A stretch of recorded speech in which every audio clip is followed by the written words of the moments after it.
गरीब लोगों को ऊंचा उठाने का बेहतर प्रयास है ये, इसको मानना चाहिए बिना राजनीति किए हुए। हम लोग टेकअप में हैं, तो टेकअप में धीरे धीरे एक समय जहाज बनारस नहीं पहुंच जाते, जहाज में उठते हैं तो घंटा भर के बाद बोलता है कैप्टन कि हम बनारस पहुंच गए। मैं झारखंड गठन का गवाह हूँ, बाबूलाल जी बाद में आए, खूब मुलाकात होती थी हमसे। ऐसा नहीं कि बीजेपी के प्रधानमंत्री, आदरणीय प्रधानमंत्री चाहे योगदान है अकेला, ऐसा नहीं।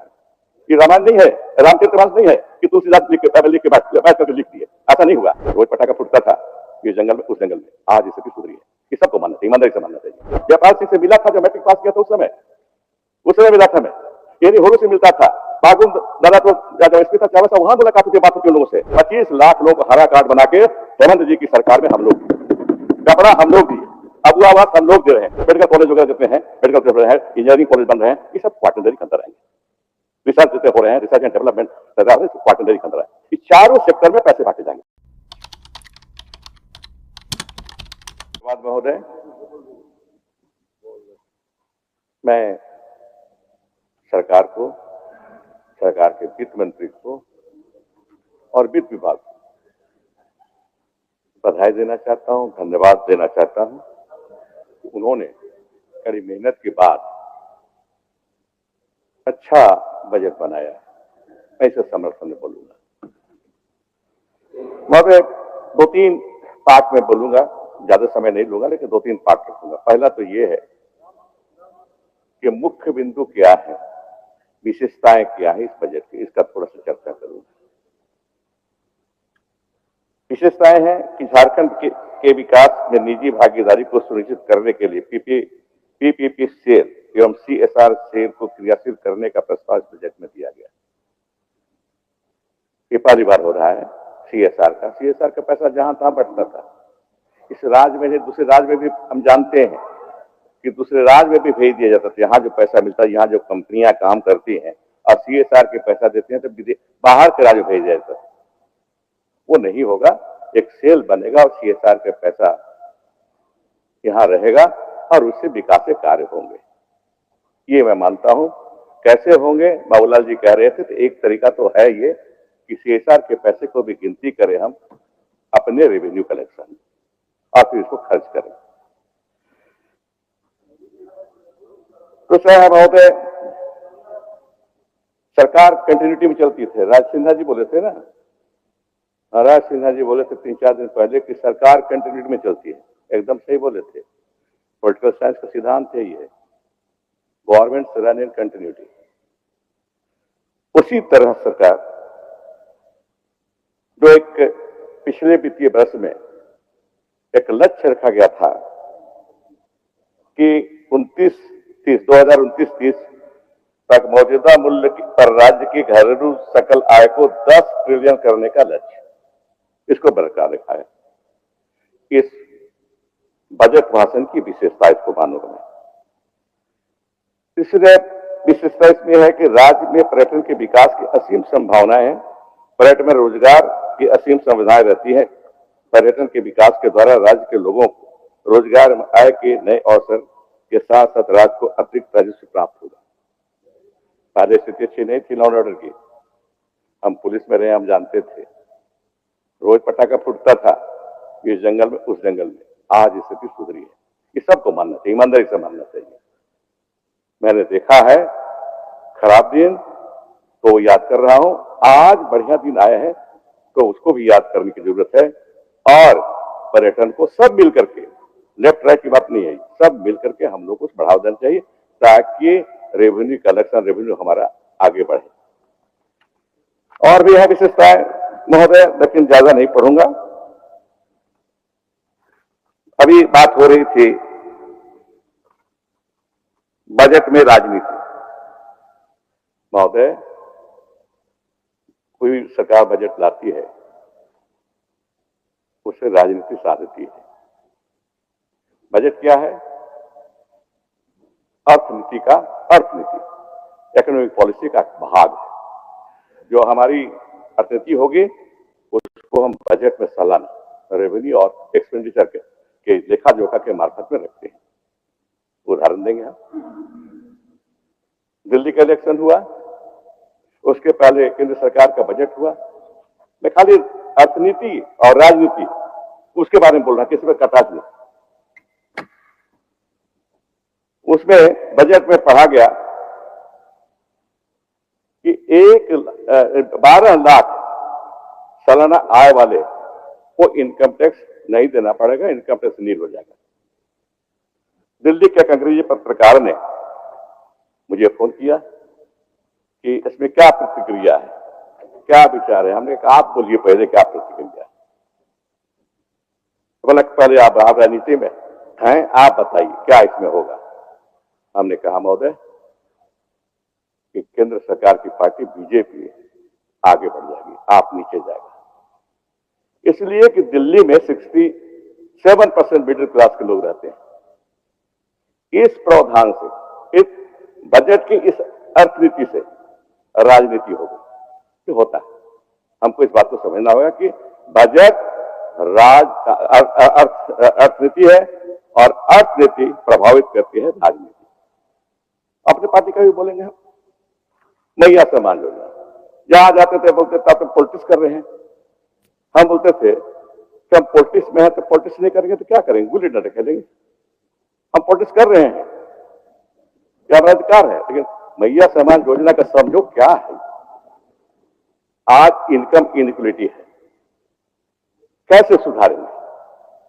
थोड़ा सा भी जानकारी रहेगी विषय की तो मानेंगे कि रुपये का इनकम को डिस्ट्रीब्यूट किया जाए, जो सरकार के पास रेवेन्यू है उसको डिस्ट्रीब्यूट किया जाए गरीबों के पक्ष में, तो इनकम में कुछ समानता आएगी। और चर्चा थी, लोग बोलते थे महोदय कि सरकार अच्छी है। हम बोलते क्यों क्यों, तो बोलता कि पेट भी भरी और पॉकेटों भर रही। पेट भी भरी, पॉकेट भी भर रही है। हाँ बोलिए, ठीक है ना। तो आप तो रुक जाइए, हम वैसा नहीं है। हाँ, तो, हाँ, पेट भरे पॉकेट भी भर रहे हैं, ये साधारण घटना नहीं है। जिस परिवार के पास 100-150 रुपये भी नहीं हुआ करते थे महीना भर में, जानते हैं सब परिवार को, उस परिवार में आज के दिन में अगर 2 बेटियां हैं और 1 पतो है तो 2.5 गुने 3 कितना हो गया, 7.5। माई को मिलबे करेगा 1000 रुपया, पिताजी भी अगर 7 साल के तो उनको भी मिलेगा। कहने का मतलब है 6,000, 7,000, 8,000 हर परिवार को पैसा जा रहा है। ये बेहतरी है, इनकम डिस्ट्रीब्यूशन का बढ़िया साधन है। गरीब लोगों को ऊंचा उठाने का बेहतर प्रयास है ये, इसको मानना चाहिए बिना राजनीति किए हुए। मिलेगा वो देखिए, इम्प्लीमेंटेशन अलग चीज है, इम्प्लीमेंटेशन अलग चीज है, पॉलिसी अलग चीज है। पॉलिसी चीज अलग है, वो तो हम नहीं कहेंगे, हम किसी के खिलाफ बोलने वाले आदमी है नहीं, इसलिए नहीं बोलेंगे हम। लेकिन हम भी बोल सकते हैं कि बोला कुछ किया कुछ नहीं किया, वो सबसे नहीं बोलेंगे। क्या हमारी आदत है दीदी कि हम किसी के खिलाफ नहीं बोलते, अपना बात रखते हैं। ये है महोदय, बड़ा रोल रहा इसका, बहुत रोल रहा मैया सम्मान का, वोट मिला पार्टी इन पावर को निश्चित रूप से, लेकिन पॉलिटिक्स से ज्यादा इकोनॉमिक्स था इसमें। इनकम डिस्ट्रीब्यूशन का प्रयास था, सफल प्रयास था, ये मैं बताना चाहता हूं। दूसरी बात महोदय, अर्थनीति इस माने है बजट कैसे बनाया जाता है, कैसे बनाएगा, आकार क्या होगा, इसको जानना चाहिए हम लोग को। कहेंगे 1.5 लाख करोड़ क्यों हुआ, 1.5 करोड़ क्यों नहीं हुआ, ये निर्भर करता है स्टेजेज ऑफ इकोनॉमिक ग्रोथ पर।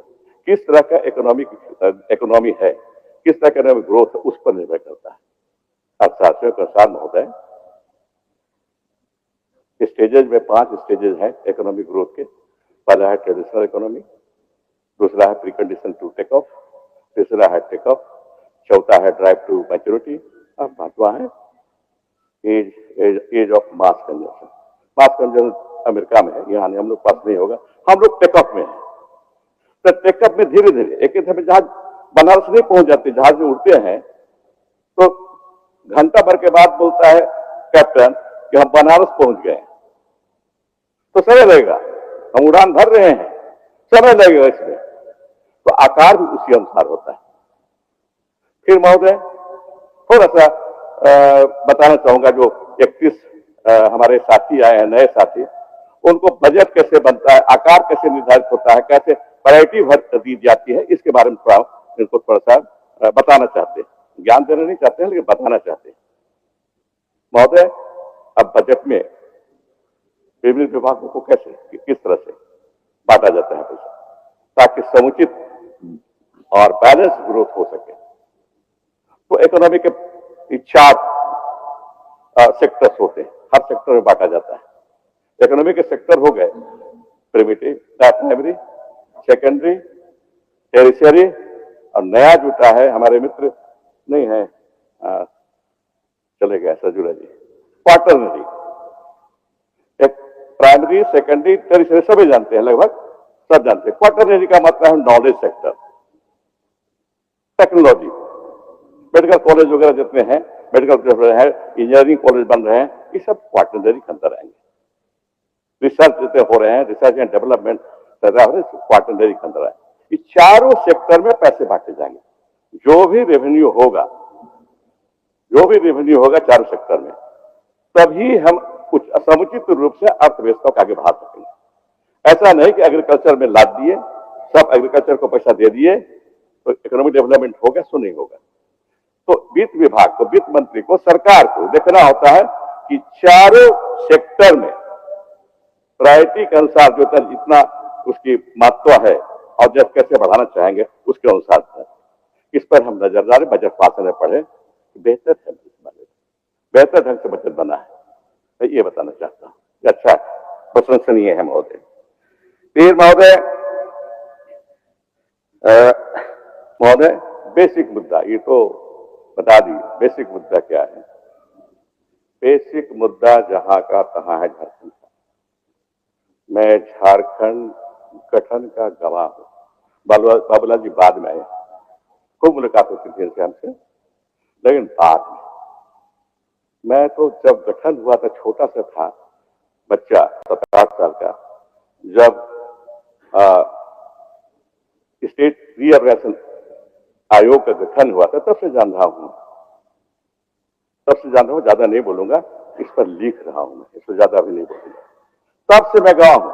जयपाल सिंह से मिला था जब मैट्रिक पास किया था, उस समय मिला था मैं, एनी होरू से मिलता था, बागुन दादा तो जब एसपी था चावल साहब, वहां मुलाकात होती है, बात होती है उन लोगों से, गुरु से मिलते थे सबसे। तो झारखंड कैसे बना है हम इस पर लिख रहे हैं।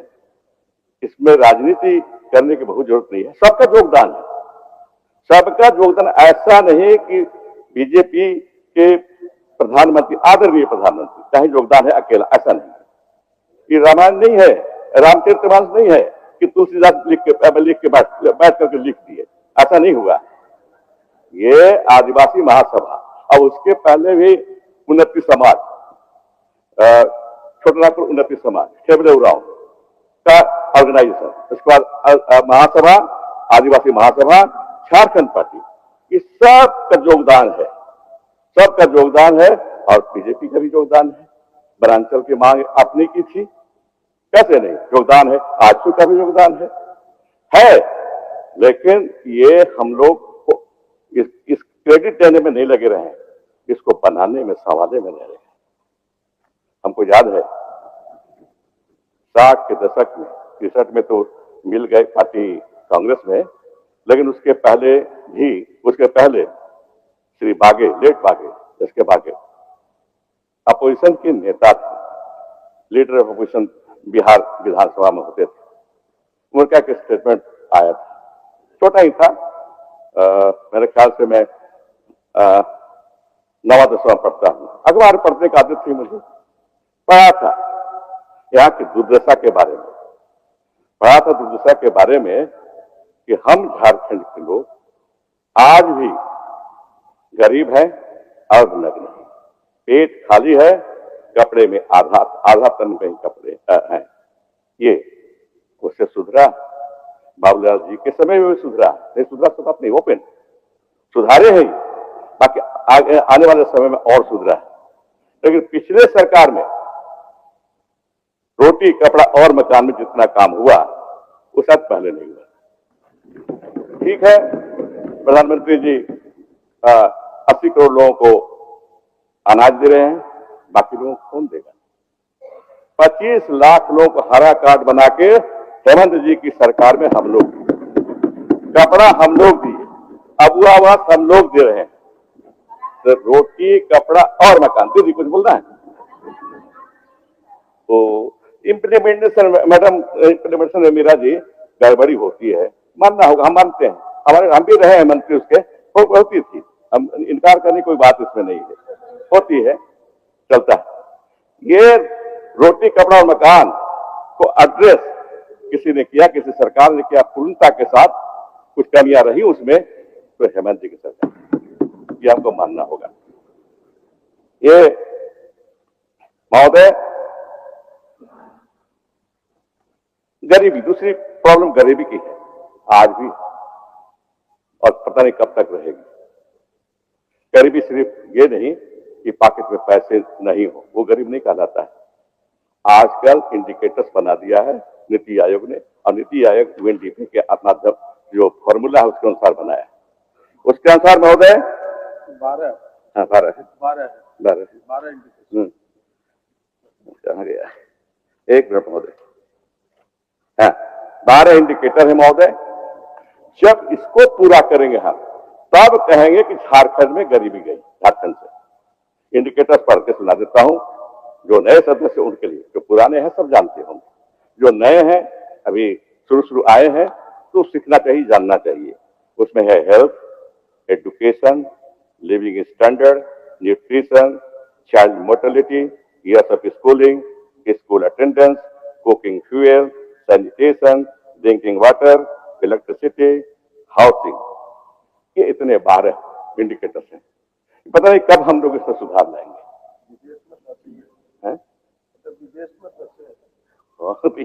यहाँ तो हाउसिंग का प्रॉब्लम है ना, यहाँ तो हो सकता सब घर है, वहां तो विदेश में करें कि वहां 10 है, हमके वहां 10 नहीं 8-9 हो सकता है। वहां हाउसिंग का प्रॉब्लम किसी वही नहीं है, कहां झोपड़ी मिलेगा? सबका घर है, कपड़ा का मकान कहां मिलेगा? वहां नहीं मिलेगा। तो यहाँ 12 इंडिकेटर। अब पॉवर्टी सबसे बड़ी बीमारी है झारखंड की। हमसे पूछा जाए कि सबसे बड़ी बीमारी क्या है, तो मैं नहीं कहूंगा कि मलेरिया है, कैंसर है, वो तो इंडिविजुअल को होता है। सबसे बड़ी बीमारी तो है गरीबी, पॉवर्टी, और उसको नापने का तरीका एमपी है, multi dimensional poverty of India, इसके द्वारा मापा जाएंगे। तो हम उम्मीद करें सब मिलकर चले।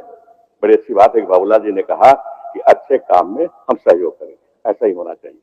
अब बदलाव आया है सर, देखिए 5 साल तक हम ही पढ़ते थे, वहां बैठ करके बजट ये सब भाग जाते थे। आप पहला दफे कल हुआ कि बैठे रहे, तो बदलाव है कि सकारात्मक बदलाव। हम विश्वास करते हैं, हम विश्वास करते हैं कि बाबूलाल जी पसंद दिया है बाबूलाल जी ने, तो ये पूरा करेंगे, सहयोग हम लोग करेंगे। हम लोग आगे बढ़ना है, ज्यादा नहीं बोलते हुए, बोलने का तो बोलेंगे ज्यादा, अपनी बात लेंगे ज्यादा। अपनी बात को यही समाप्त करूंगा मैं। बहुत बहुत धन्यवाद।